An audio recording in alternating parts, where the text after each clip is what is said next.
여러분 사실 제가 차를 바꿨습니다. 텐트랑 이것저것 옮기려고 지금 남양주 코리아 오버랜드로 가고 있는데 유튜브를 하면서 3년 정도 이 차를 제가 탔거든요. 정이 참 많이 든 놈인데 그래서 보내기 전에 제가 캠핑과 데일리로 타면서 약 3년간 사용했던 렉스턴 스포츠칸 리뷰를 하려고 합니다. 엔진이 어떻고 미션이 어떻고 이런 전문적인 내용보다는 캠핑과 데일리로 사용했던 가벼운 오너 리뷰로 봐주시면 될 것 같습니다. 제 차를 간단하게 소개를 해드리자면 22년 3월에 이 차를 출고를 했고요. 프레스티지 중간 등급의 썬루프 빼고 사륜 LD 다이나믹 에디션 어지간한 옵션은 다 넣고 롤바까지 추가해서 약 4천만원 정도에 출고를 한 차량입니다. 내년에 기아에서 타스만이 출시가 된다고 하지만 현재까지 가성비 픽업 트럭으로 대안이 없는 차는 맞습니다. 콜로라도랑 비교를 많이 하시거든요. 22년 그 당시에 새 차가 5천만원 내외였는데 1천만원 정도의 가격 차이를 감안할 만큼 실내 옵션이 좋지를 못했어요. 통풍 시트, 차선 유지 이런 건 당연히 없고 시동을 키를 꼽아서 돌리는 완전 아날로그 그 자체인 방식이라 차마 콜로라도를 구매할 엄두가 나지 않았습니다. 최근에 콜로라도가 풀 체인지가 되면서 외관, 실내, 옵션 거의 완성형에 가까운 느낌으로 차가 나왔는데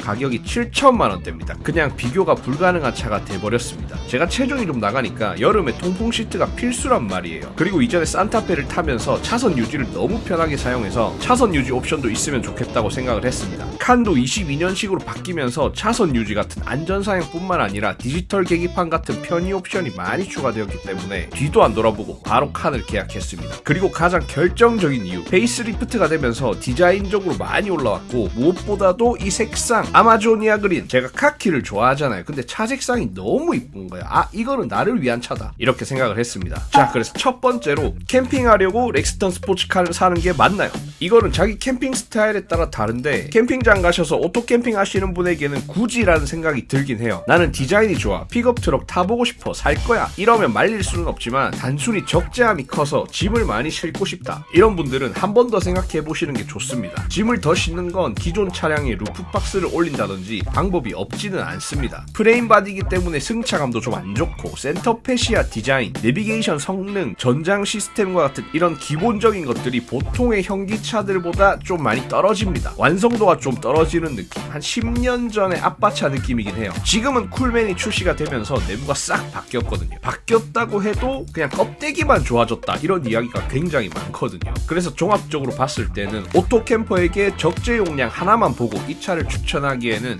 좀 무리가 있지 않나 생각을 합니다. 그 대신에 차의 목적성이 좀 뚜렷하잖아요. 그래서 노지 캠핑을 선호하시는 분들에게는 무조건 추천드립니다. 그리고 루프탑 텐트를 사용하시는 분들에게 두 번 추천드립니다. 이걸 우리는 오버랜딩이라고 하죠. 픽업 트럭은 루프탑 텐트를 적재함 쪽에 설치를 할 수가 있습니다. 이게 가장 큰 장점이라고 보는데 풍절음이 비교적 덜 하고요. 훨씬 안정적입니다. 추가적으로 루프 공간을 사용할 수도 있는데 저는 코리아 오버랜드에서 일체형 루프렉을 설치를 해서 DDC 핏박스를 추가로 올렸고 사이드에는 샤워 텐트도 설치를 해서 아주 잘 사용하고 있습니다. 그러니까 차 자체를 무리 없이 캠핑에 최적화시킬 수 있다는 건데 비용적으로 좀 부담이 될 수 있어서 그렇지 이렇게 세팅해두면 너무 편합니다. 바닥에 텐트 치던 그 시절로 돌아갈 수가 없어요. 사륜에 LD까지 있는 차량이기 때문에 세미 오프로드는 아무런 문제가 없고요. 험한 길을 지나서 경치 좋은 곳에 자리 잡고 캠핑하는 그 느낌은 느껴보셔야 알거든요. 그래서 오버랜딩을 하겠다 아니면 노지 캠핑을 주로 다닌다 하시는 분들에게는 진짜 추천드립니다. 자, 두 번째로 데일리카로는 문제가 없나? 차가 아무래도 좀 크잖아요. 그래서 걱정을 많이 하세요. 불편함이 없는지. 카니발이 전장 5155, 전폭 1995, 칸은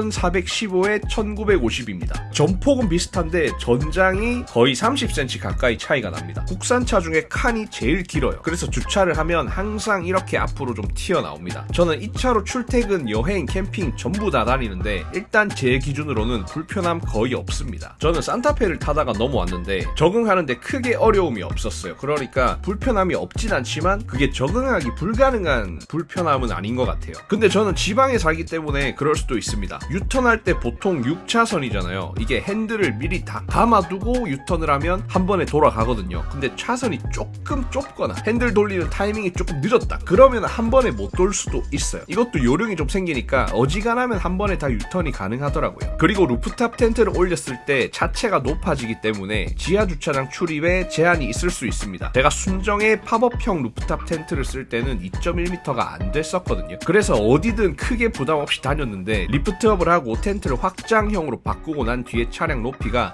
2.2m가 조금 넘어서 지금은 2.3m 주차장만 출입이 가능합니다. 이게 마트나 영화, 백화점 갈 때 좀 스트레스예요. 매번 주차장 높이 확인해야 되고, 그리고 들어가도 조금 불안해요. 마음 한켠에 조금 그 불안함을 가지고 들어가. 혹시나 걸릴까봐. 제가 사는 곳이 경남 진주인데 지방이라 옛날 건물들이 많으니까 2.3m 되는 주차장이 잘 없어요. 그래서 그냥 가까운 거리나 장 보러 가거나 밥 먹으러 갈 때는 맘 편하게, 와이프 차가 레이거든요. 그냥 그거 타고 다닙니다. 근데 어쩔 수 없이 저 차를 타고 가야 할 때가 있거든요. 그럴 때 카카오맵으로 주차장 입구 확대해서 몇 미터인지 확인하고 갑니다. 그래서 높이 때문에 좀 쫄리는 불편함이 있고, 그리고 연비가 확실히 잘 안 나오는데 그렇게 또 못할 정도로 부담되는 건 아닙니다. 일단 저는 지방에 살고 그렇게 차가 심하게 막히는 구간이 없다는 부분을 좀 감안해 주시면 될 것 같고, 엔진이 2.2 디젤 한 가지밖에 없습니다. 시내 고속 다 포함해서 제가 순정일 때는 10에서 11km, 신경 써서 타면 12에서 13km 정도 나왔었고, 리프트업하고 32인치 타이어를 장착한 후에 8에서 9, 신경 써서 타면 9에서 10 정도 나오는데, 그래도 경유라서 부담이 덜한 부분은 있습니다. 제가 한 달에 2,000km 정도 타거든요. 출퇴근에 주말에 캠핑까지. 그랬을 때 유류비가 한 달에 한 30만원 정도 드는 것 같습니다. 생각보다 그렇게 부담되진 않는다. 자, 세 번째로 승차감입니다. 가장 중요하겠죠. 이게 자동차 리뷰 전문 유튜버들 보면 다들 이렇게 이야기하거든요. 프레임 바디에 트럭인 걸 감안하면 승차감이 생각보다 좋다. 그래서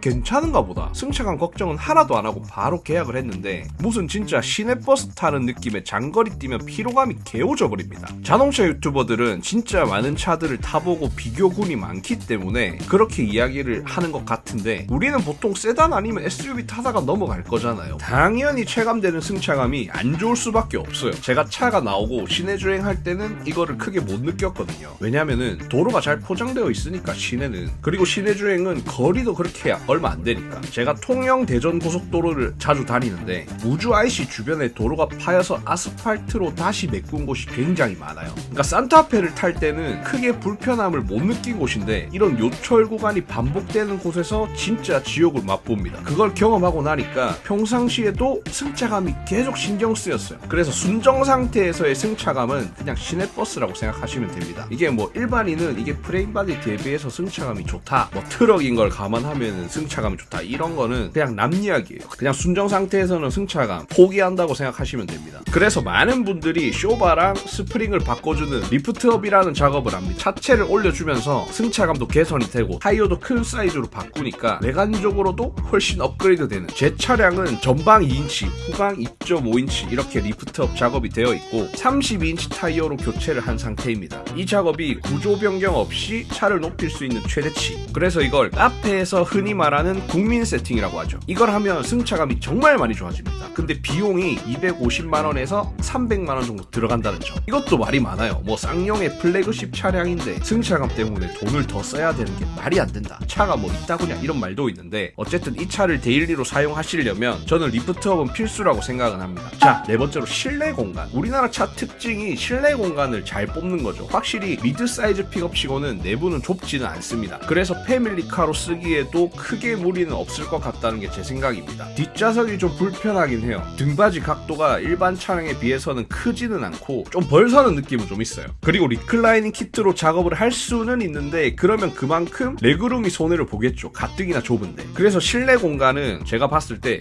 좁지도 넓지도 않다가 제 생각입니다. 그리고 센터페시아 디자인 진짜 용서할 수가 없습니다. 지금 신형은 이쁘게 잘 나오는데 이 디자인이 22년식이라고 감히 상상이나 하겠습니까? 차를 인도받았을 때 어떤 느낌이었냐면, 새 차를 샀지만 새 차가 아닌 느낌이었어요. 이거 뭔가 10년 전에 아빠 차에서 봤던 그런 느낌이기도 하고, 그리고 오디오가 심각합니다. 산타페랑 비교를 했을 때 산타페는 스테레오 스피커, 렉스턴 카는 모노 스피커인 느낌이었어요. 이게 스피커의 음질 문제를 떠나서요, 뒤쪽에는 스피커가 없는 느낌이에요. 그러니까 앞쪽에서만 소리가 나는 느낌. 그래서 제가 이 차를 처음 탈 때 다른 건 다 괜찮았는데 스피커 적응이 조금 힘들었습니다. 기존에 타던 산타페 대비해서 스피커를 반만 틀어놓은 느낌. 대시보드 중앙에 보면 플로팅 스피커가 옵션으로 들어가 있는데 도대체 이건 왜 있는지 모르겠습니다. 그리고 제 차만 그런지는 모르겠는데 디지털 계기판이랑 내비게이션이 주행 중에 재부팅되는 경우가 잊을만하면 나타납니다. 이게 계기판은 그렇다 치고 내비게이션을 사용 중에 재부팅이 걸리면 이게 길을 빠져나가야 하는 경우를 한 번씩 놓치기도 하거든요. 그래서 좀 빡치는 경우가 한 번씩 생기기는 하는데, 그래서 이런 종합적인 부분을 봤을 때 이런 전장 시스템 같은 경우는 현대기아에 비해 완성도가 조금 떨어지는 느낌. 이게 쿨맨으로 오면서 개선이 됐을지는 모르겠어요. 제가 쿨맨을 안 타봐서. 그래서 총평을 해보자면 차의 목적성과 본인 라이프 스타일에 단 하나라도 맞는 게 있으면 구매를 해도 괜찮다고 봅니다. 노지 캠핑, 루프탑 텐트 사용하실 분에게는 너무나도 가성비 좋은 차가 될 수 있지 않나 이렇게 생각을 하고, 데일리로 타기에는 승차감과 전장 시스템이 좀 아쉬운 부분이 있지만 승차감을 리프트업으로 해결이 가능하고 전장은 쿨맨으로 넘어가면서 보완이 어느 정도 되지 않겠나라는 생각입니다.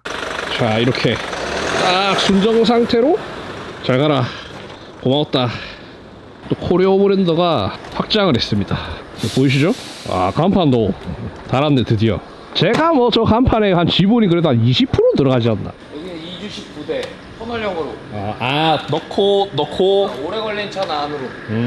원래 하체 작업은 안 했었는데 뭐 리프트업이랑 이런 거 싹 다 이제 하려고 준비 중이랍니다. 2층이 이제 전시장이야. 2층 가보자.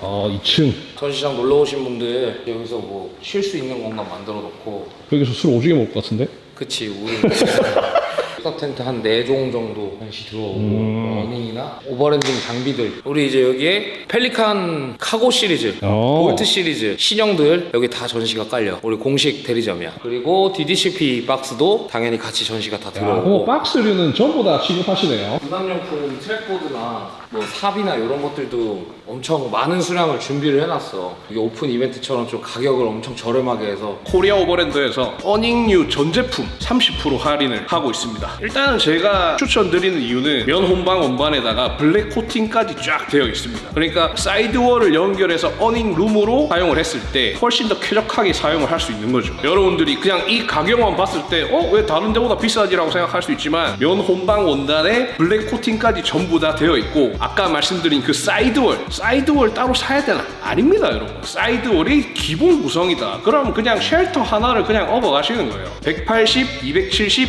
2.5m 이 세 가지의 어닝이 지금 30% 할인을 하고 있으니까 빨리 연락을 주셔야 됩니다. 공지가 나간 지가 좀 됐어요. 그래서 물량이 얼마 안 남았어. 전화하시고 예약하셔서 오시면 설치까지 무료로 해줌? 설치까지 무료로, 남양주 본사에 오시면 설치까지 무료로 할 수가 있습니다. 그러니까 많은 관심 부탁드립니다. 다음 영상 기대해 주시기 바랍니다, 여러분.